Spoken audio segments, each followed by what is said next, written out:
This is our first attempt to mount an action camera on a Taekwondo sparring helmet and see what kind of views we get of an opponent. As any experienced coach will tell you, we try things. Some work, some don't. Ideally, these experiments are based on some reasonable expectation of safely yielding our hoped-for results. We did this one late on a Friday night. The opponent was tired after several sparring sessions, but we did get a chance to see how the camera would perform mounted on top of the helmet. As you can see, the position on the helmet proved to be less than ideal.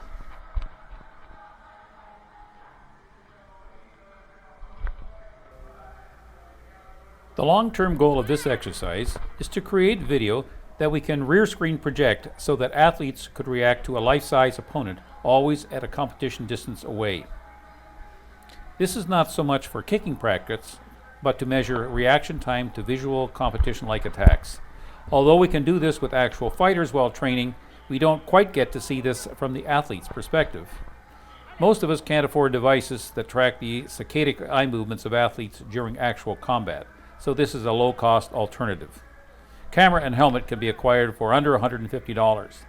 Newest cameras have live streaming. The camera used in this video doesn't have that capability.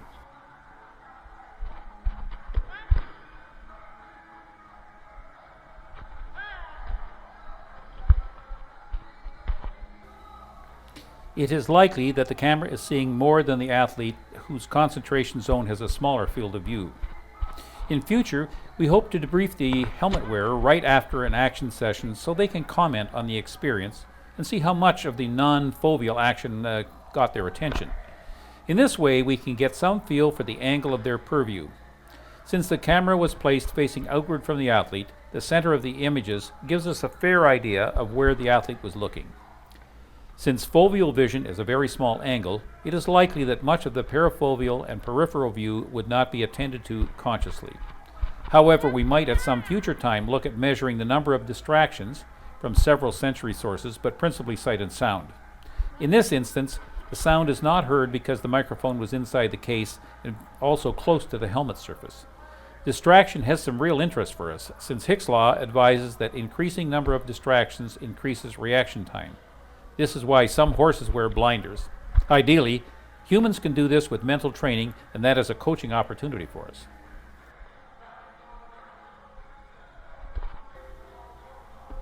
In future videos, we plan to try different camera positions, offer feedback, and show the rear screen in operation. Subscribe to our channel if you want to follow our experimentation. And in the future, look for our work with accelerometers and force plates.